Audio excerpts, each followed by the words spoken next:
The Cache County community is rallying behind a Cornish farm after a haystack fire causes hundreds of thousands of dollars in damage. A fire broke out inside a barn at the Creech Dairy Farm Saturday evening. Over 650 tons of hay went up in flames. The blaze also spread to another nearby barn, burning straw, equipment, and cattle feed. Yeah, anybody with agriculture, with livestock, you see that? That's money. Up in smoke. They were working in the summer to produce crops of hay to feed their livestock for the winter, just wiped out by that devastating fire. Tamara Vaifanua bringing us their story and how the community is really coming together to help out. Tamara.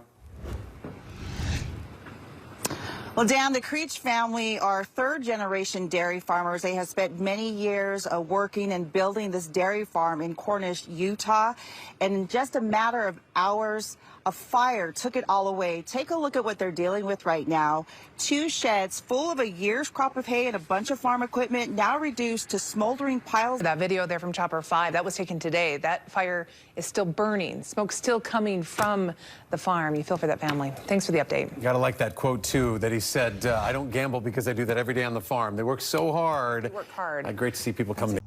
All right, everybody, you are in for a treat. Today is a very special video, and as we look back on the fire that happened on our farm just over 2 years ago. Since that time, we really haven't talked about the fire much as a family. We struggle to look at the videos. We've kind of just put it behind us and tried to move on as best we can.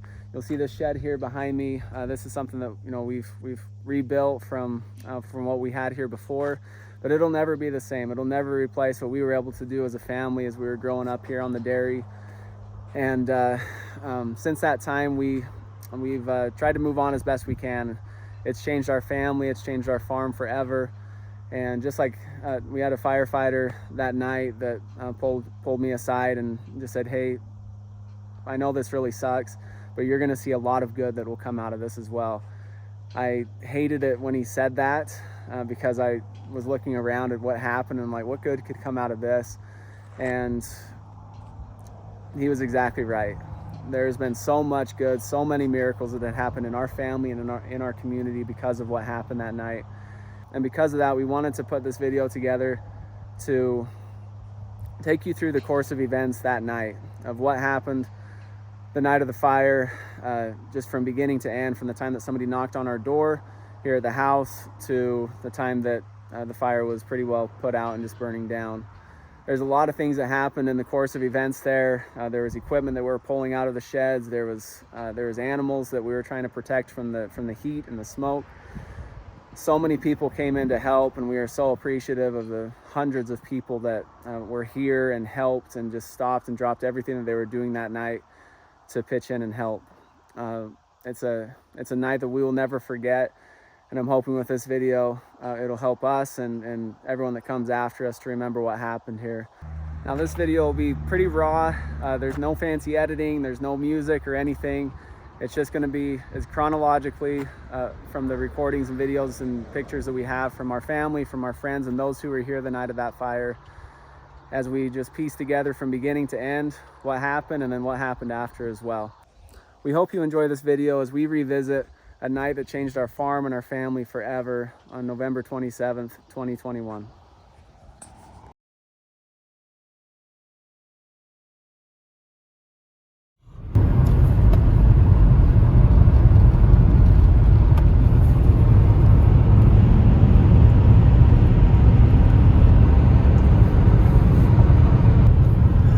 What?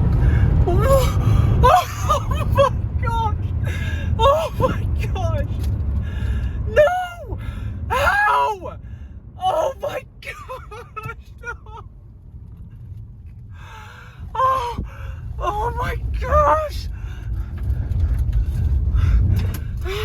Oh no!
It's full.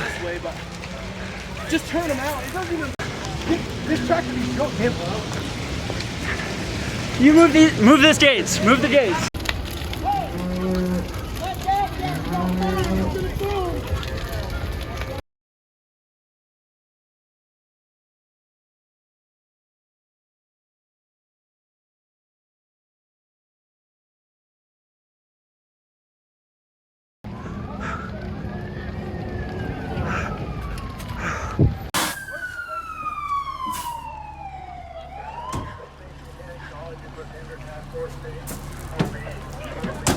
It just exploded. Okay.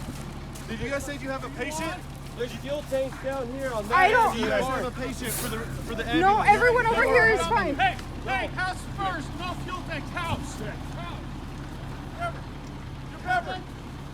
Trevor. Is someone hurt? Trevor. Yeah.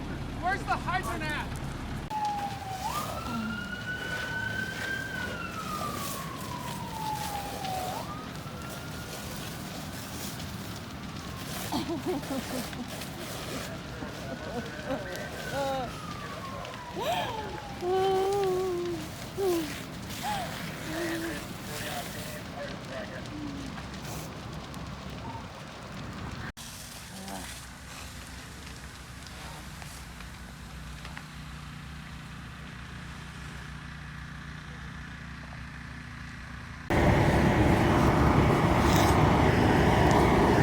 It's getting icy.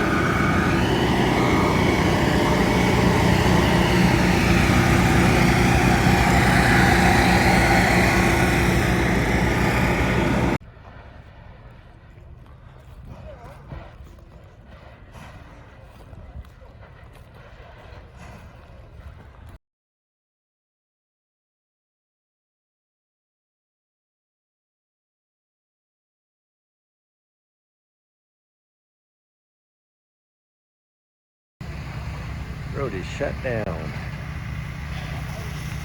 Bring the hoses across the road. Total loss in the hay shed. Loss in the little shed.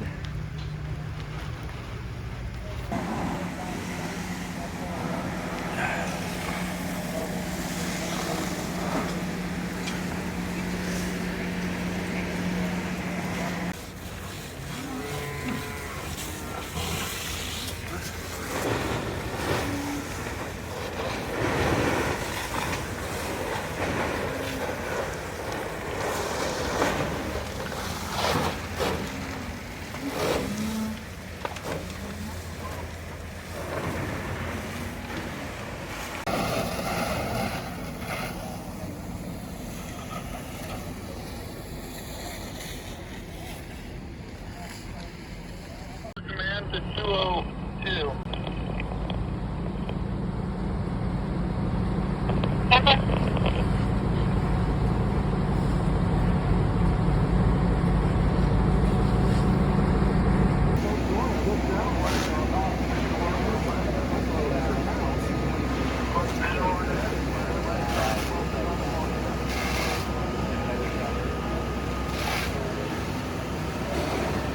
Towards 18 firefighters sitting on top of the silage pit trying to keep it from going up. All these buckets have melted right out.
This is still cold. I know.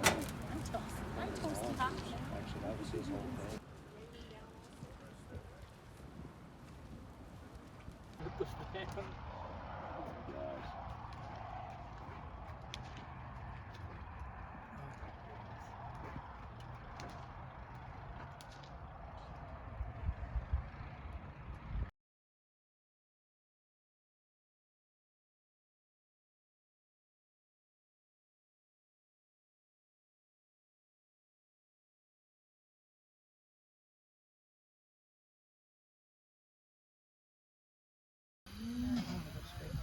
Let's go. You go ahead and go be a firefighter.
All right, so we got all these critters cleaned up and back in their pen.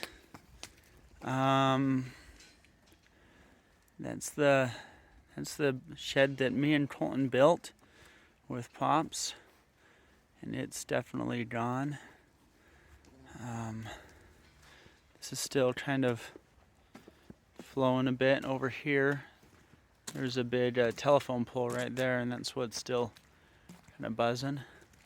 We got bales of straw in here, this half of the barn, and they're rolling pretty good. You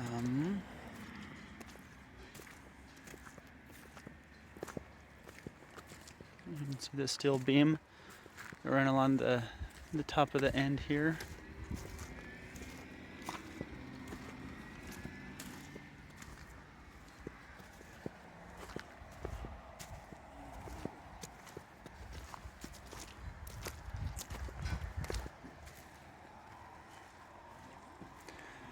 There's the big hay shed.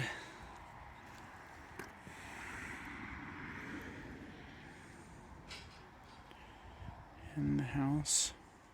And Big Blue, the van.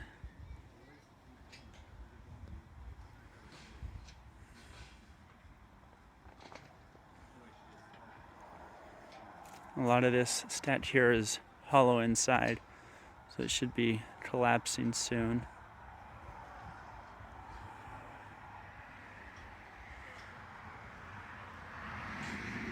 That's where we are. We're about at the 24-hour mark, just about. Pretty crazy. Today's been kind of crazy, so I finally got some time here that I can actually explain kind of what happened. So again, like I said earlier, there's two buildings here. This one that's immediately right here behind us, this is more of a commodity type shed and equipment storage, and then behind it is the large hay shed as well. And we believe the fire started in the hay shed and spread over to this one. They're pretty close. We had a lot of equipment parked here in the end. We got our call about this about 6 o'clock last night, and by 6:10 both of these sheds were completely engulfed.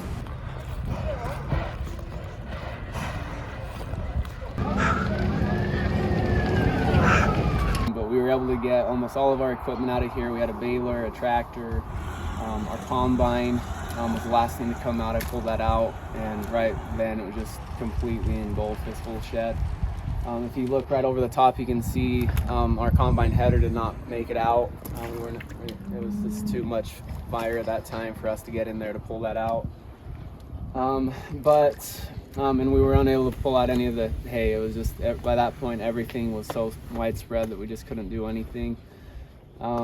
But you can see kind of the aftermath here. The hay's still burning right now, and it will continue to burn. It's really the best thing for us right now, just because the longer it burns, the less we need to haul off. All of this feed now is all contaminated with metal, with nails, string that's melted. So all of this has to go to a landfill. And so again, the longer it burns, the less trips we'll have to make to the landfill, and the quicker hopefully we can get this done. But we understand this is all new to us, but it's supposed to be, maybe somewhere around a couple days, and we should be able to start actually doing some work as far as cleaning up and kind of getting after things. But again, like I said earlier, both of these buildings were built by us. They're both pole barn construction, all wood. And they are, they're completely gone. Some of the really cool things that have happened as we've kind of gone about is we found this, like we already knew, we're surrounded by amazing people. We have a ton of different neighbors and family members and things that miraculously were just right here, just in the time, that like 10-minute window when we found the fire and we're working on getting the equipment out. We had probably at least 20 people working on it here, both people from town and people from our family, even our family members from Texas that happen to just be in the area, which is just mind-blowing. But throughout the evening, we had probably, I think, easily over 100, probably almost 200 people here helping. At that point, there really wasn't much to do. It was really just up to the firefighters at that point. We had fire departments out here from 5 or 6 different cities. They were out here really fast and worked great. Most of them stayed through the night to kind of keep tabs on things. As you can see over here, it's extremely close to my parents' house. The one shed is probably 100 feet, maybe, from the house. And then on the other side here, we have a bunch of animals that are even immediately behind this shed here that was on fire, as well as all of our livestock that were down in this end. And through all that, once we got the equipment out, we immediately started to work on the livestock. We took all these ones and just turned them loose. Everything down here we pushed back just to try to keep them out of the smoke, out of the heat. And that was really just a crazy kind of experience. If you look right here, this is one of the craziest things. When we built, well, I guess we rebuilt, this shed actually fell down once when we built it back again. We have these 2 telephone poles that are still standing. I guess there's 3 of them. Between these 2, to kind of put some rigidity in the building, we have this is a 5-inch drill casing, really heavy walled stuff, and that was attached to every rafter across the building, and it was attached with that bracket to that telephone pole. And you can see that it was really hot because it bent that pipe like nothing. And it's just amazing what kind of heat was coming out of this, and still is at this point. It's just crazy. So we'll take a walk over here and show you what it looks like on the other side, and what the cows are doing right now.